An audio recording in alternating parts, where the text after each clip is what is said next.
নেই। শামাইলে তিরমিজির হাদিসগুলো যখন পড়তাম, হৃদয়ের আয়নায় একটা মূর্তি দাঁড় করিয়ে নিতাম, একটা অবয়ব দাঁড় করিয়ে নিতাম, একটা আকৃতি মনে মনে কল্পনায় ভাসিয়ে নিতাম। চাইতাম আমিও যদি এমন হতে পারতাম, কিন্তু যা হবার নয়। তিনি ছিলেন মধ্যম আকৃতির সুঠাম দেহের অধিকারী একটি মানুষ। তার চুলগুলো ছিল ঘাড় পর্যন্ত প্রলম্বিত, হালকা হালকা কোঁকড়ানো। তিনি যখন চুলের ভিতরে তৈল দিয়ে আছড়াতেন, মনে হতো মৃদুমন্দ ঢেউ দেখা যায়। তার কপাল ছিল চওড়া, ভ্রুগুলো ছিল জোড়া ভ্রু, ধনুকের মতো বাঁকা। চোখের পাতাগুলো ছিল ফুটন্ত গোলাপের গোলাপি রঙের এক একটি পাপড়ির মতো। তিনি কখনো বা যখন চোখের পলক ফেলতেন, মনে হতো মৃদুমন্দ বাতাসে গোলাপ পাপড়ি যেন দোল খাচ্ছে। তার চোখের সাদা অংশ ছিল রক্তিমাভ সাদা, কালো অংশ ছিল কৃষ্ণ কালো। তার নাকটা ছিল খাড়া, নাকের ছিদ্রগুলো ছিল ছোট ছোট। নাকের নিচে ছিল সরু চিকন গোঁফ, গোঁফের নিচেই সেই গোলাপি রঙের ঠোঁট। তার ঠোঁটগুলো যখন কখনো বা মুচকে হাসত, গোটা পৃথিবীর মানুষ অবাক বিস্ময়ে দেখত, গোটা পৃথিবীতে যেন বিজলি চমকিয়েছে।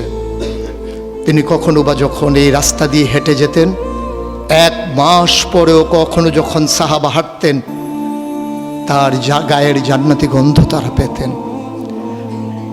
মায়েরা, উম্মাহাতুল মুমিনিন যারা, তারা নবীর যখন কখনো এই ঘামে ভেজা শরীর নিয়ে ঘরে ঢুকতেন, কপালের ভিতরে মুক্তোর দানার মতো ঘামগুলো যখন জমে থাকতো, মায়েরা ছোট্ট শিশি খুঁজে সেই ঘামগুলো শিশিতে ভরে জমা রেখে দিতেন, কখনো বা ঈদে কোনো অনুষ্ঠানে যেন আতর হিসেবে ব্যবহার করতে পারেন।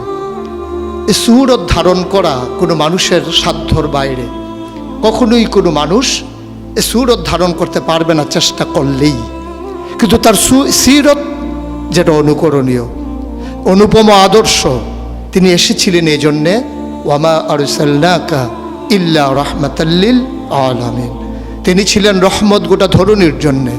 যেমন করে আল্লাহ বলেছেন, ফাবিমা রাহমাতিম মিনাল্লাহি লিনতা লাহুম ওয়ালাউ কুনতা ফাজ্জান গালিজাল কলব লানফাদ্দু মিন হাওলিক ফাআফু আনহুম ওয়াস্তাগফির লাহুম ওয়াশাওিরহুম ফিল আমর ফাইজা আযামতা ফাতাওয়াক্কাল আলাল্লাহ ইন্নাল্লাহা ইউহিব্বুল মুতাওয়াক্কিলিন।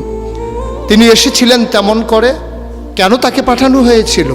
আল্লাহ নিজেই বলেছেন, লাকাদ কানা লাকুম ফি রাসূলিল্লাহি উসওয়াতুন হাসানা।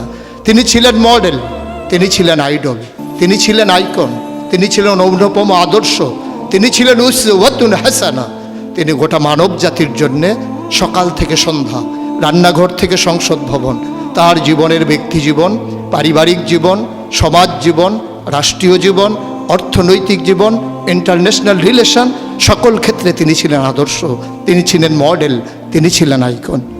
একবিংশ শতাব্দীর সূচনা লগ্নে দাঁড়িয়ে গোটা পৃথিবী যখন ঝঞ্ঝা বিক্ষুব্ধ, গোটা পৃথিবীর মানবতা যখন আজকে ভুলণ্ঠিত, আজকে শুধু মুসলিম নয়, গোটা মানুষ যখন আজকে অপর মানুষের ভোটের নিচে পৃষ্ঠ হচ্ছে তার জীবন, মানুষগুলো যখন আজকে রক্তে রঞ্জিত হচ্ছে তার গোটা দেহ, সেই ফিলিস্তিনের দুধু মরুভূমি আজকে যখন আমার কিশোর ভাইয়ের রক্তে রঞ্জিত, সেই ঝিলাম নদীর পানি আজকে যখন স্বচ্ছ স্ফটিকের মতো আর নেই, কাশ্মীরের ভাইয়ের রক্তে যখন রঞ্জিত, পার্শ্ববর্তী আরাকানের মুসলমানেরা আজকে উখিয়ার সেই টেকনাফের তাঁবুর নিচে তারা যখন মানবেতর জীবনযাপন করছে, আজকে বারবার মনে পড়ে সেই নবীজির কথা।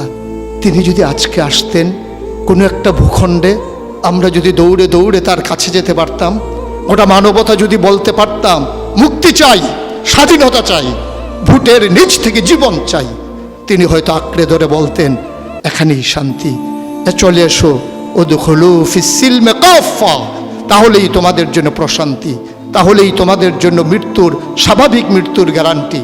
কখনোই আর ঝঞ্ঝা বিক্ষুব্ধ পৃথিবীতে তোমাদেরকে বুক পেতে দিতে হবে না বুলেটের সামনে। যদি এমন হতো, আমাদের কথাগুলো হতো কোরআনের কথার মতো, ওয়ামান আহসানু কাওলাম মিম্মান দাআ ইলাল্লাহ ওয়া আমিলা সালিহান ওয়া ক্বালা ইন্নানী মিনাল মুসলিমিন। আমাদের তাগিদ জুতে হতো এমন, উদখুলু ফিস সিলমে কাফা, ইসলামে পরিপূর্ণভাবে চলে আসো। আমরা যদি সে কথা থেকে দূরে সরে আসতে পারতাম, আফাতুমিনুনা বিবাযিল কিতাব ওয়া তাকফুরুনা বিবায, কতই না সুন্দর হতো। ভালোবাসা যদি এত হতো এমন যে নবীকে যেমন করে আল্লাহ তাবারক ওয়া তাআলা ভালোবাসার আধার বানিয়েছিলেন, ইবাদতে যদি আমরা হতে পারতাম এমন, আন তা'বুদাল্লাহা কাআন্নাকা তারাহু ফাইন লাম তাকুন তারাহু ফাইন্নাহু ইয়ারাক। আমরা যদি সফলতা এমন হতে পারতাম, কাদ আফলাহাল মুমিনুন আল্লাযীনা হুম ফি সালাতিহিম খাশিউন। আমরা যদি দীপ্ত শপথ গ্রহণ করতে পারতাম, ইন্না সালাতি ওয়া নুসুকি ওয়া মাহইয়ায়া ওয়া মামাতি লিল্লাহি রাব্বিল আলামিন। আমরা যদি নিজেদের কুরবানির নজরানা এভাবে পেশ করতে পারতাম, ইন্নাল্লাহা ইশতারা মিনাল মুমিনিনা আনফুসাহুম ওয়া আমওয়ালাহুম বিআন্না লাহুমুল জান্নাহ। সেই দীপ্ত শপথ জীবনে ধারণ করে আমরা যদি উমর বিন আব্দুল আজিজের মতো ক্ষমতা যখন তার মসনদে তাকে বসানো হলো, তিনি আস্তে করে ঘরে ঢুকলেন, তার বিবির সামনে গিয়ে বললেন, উত্তরাধিকার সূত্রে যে অলংকারগুলো পেয়েছো রেখেছো কোথায়? অলংকারগুলো কাঠের বাক্সে ভরে যখন তার সামনে এনে দেওয়া হলো, বলছিল, এর ভিতরে আমি রক্তের গন্ধ পাই, এর ভিতরে আমি বাতিলের গন্ধ পাই।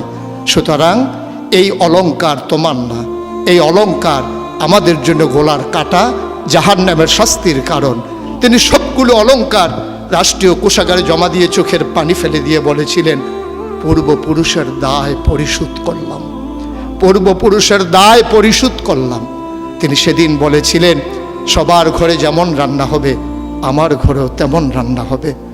প্রিয় দ্বীনি ভাইয়েরা, প্রিয় আলেম ভাইয়েরা, আমি যদি এভাবে বলি, আজকে ১৫০০ বছর পরে আজকে আমাদেরকে স্বীকৃতি দিতে হবে কবি ফররুখের মতো।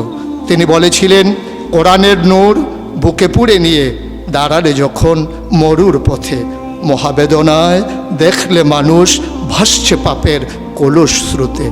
সে কি অনাচার, সে কি বেবিচার, বিভৎস ক্রূর আখি বিলীন, ভয়াল ঘৃণায় নাক্কার শতাব্দী পথে রাত্রি দিন।